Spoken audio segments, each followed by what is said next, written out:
Men have a natural bent to act, and in their activities, they experience pleasure and pain. So, gradually and in course of time, they must increase their stock of knowledge. Why should it then be believed that the Vedas were produced by God? Maharishi Dayananda Saraswati beautifully answers, we refuted this objection while treating the origin of Vedas.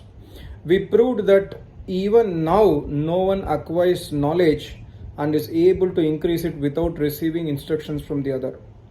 So man could not have made progress in learning and knowledge without having received instruction from God in the beginning through the knowledge of Vedas. There we illustrated our meaning by the case of children kept in a wilderness without instruction, and also by the case of dwellers of forest.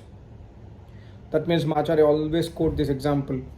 If a child is kept in a jungle and then 50 years no one is speaking to him, no one is talking to him, and just giving him food and required medical facilities and taking care of his body, after 50 years also he will acquire only so much knowledge to eat, drink and sleep. He will not have any knowledge of any science, any advancement, etc.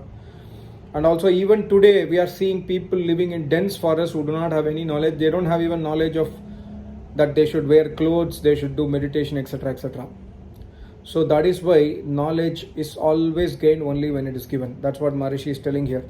So Maharishi further says, we say that such children and dwellers of forests could neither acquire knowledge nor learn the use of human speech without instruction, let alone the question of origin of knowledge through experience. Therefore, the knowledge contained in the Vedas, which has proceeded from the God, must need to be eternal like all of his attributes.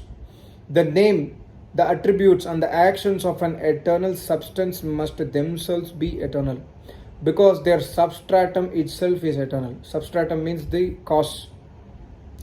The name, the attributes and the actions depend on something else. They cannot therefore exist independently without a seat or a support.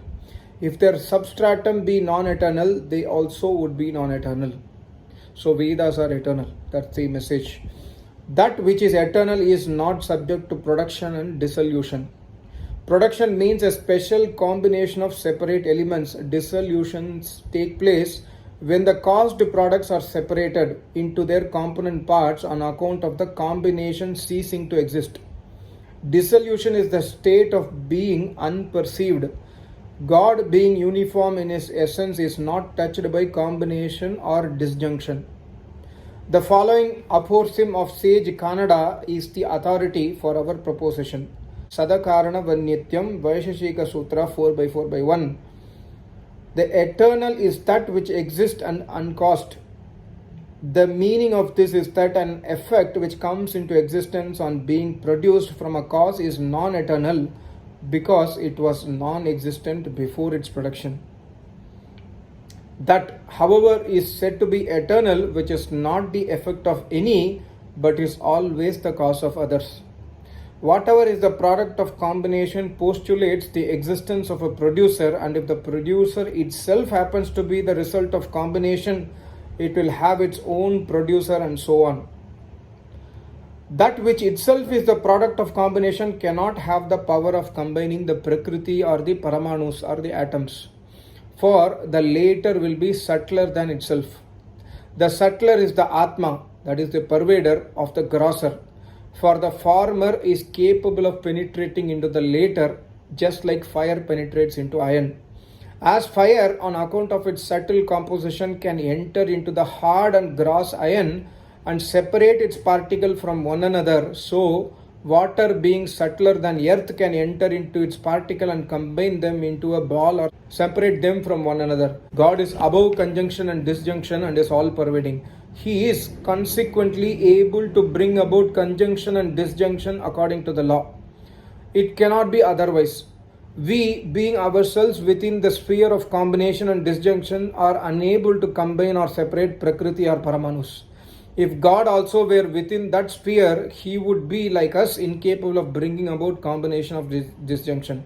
Also, he from whom all combination and disjunction proceed, being the first cause of the things coming into existence by means of combination and disjunction, is not under their sway. That means nothing can control God, because God is more subtle than the most subtle element of this universe.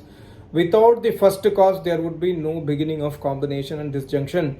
The Vedas, having been revealed by and having always existed in the knowledge of God, who is the first cause of combination and separation, who remains ever unchanged in his essence, who is without a beginning, eternal and unborn, and whose might endures forever, their eternalness and the truthfulness of the knowledge contained in them are established. So God is eternal, God is finest, God is the reason of combining the atoms.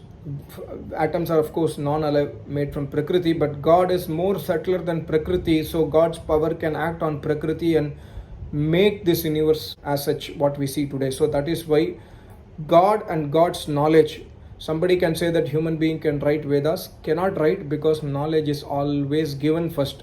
So God being our first guru, as mentioned in Yoga Sutra, Sa Yesha Purvesham Api Guruhu Kale Nana Vachedat. Almighty God is the first guru because he never dies, he never goes into death in the final destruction of the universe. Thank you so much. Namaste. Om.